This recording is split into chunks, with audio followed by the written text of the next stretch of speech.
हम ऑर्केस्ट्रा में आए हुए हैं, आपको दिखाऊंगा।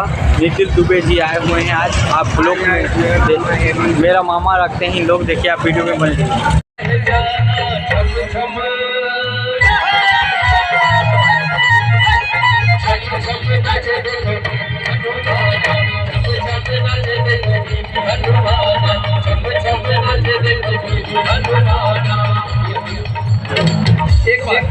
एक बात में मैं नहीं बोला ताली बजाए और हाथ उठाए, लेकिन एक बार और पूरे हाथ उठाना चाहिए सबके, और ताली पहले नहीं बजाना है, भगवा झंडा लहराना है, दोनों हाथ उठा के, हाँ सबके हाथ उठाना चाहिए, सबके हाथ।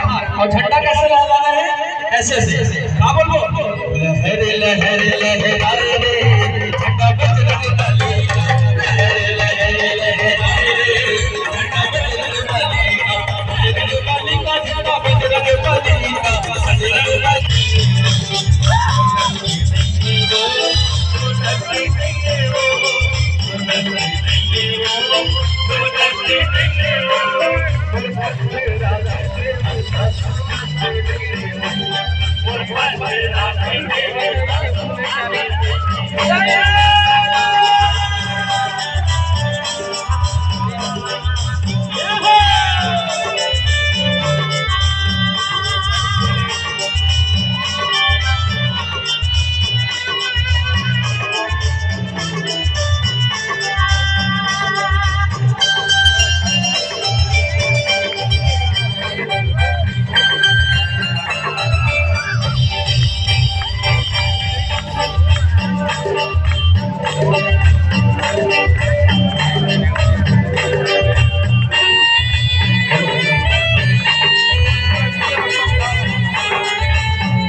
तो गाइस हम संगवारी हो, आप हम जाता ना अपन घर देखो कते बाइक मनाई के यहाँ पेट्रोल टंकी महान अभी संगवारी हो, आप मन देख सकता है। यहाँ वीडियो अच्छा लगा हो तो लाइक एवं सब्सक्राइब करना ना भूलें। आपको मिलूंगा नेक्स्ट वीडियो पे, बाय गाइस।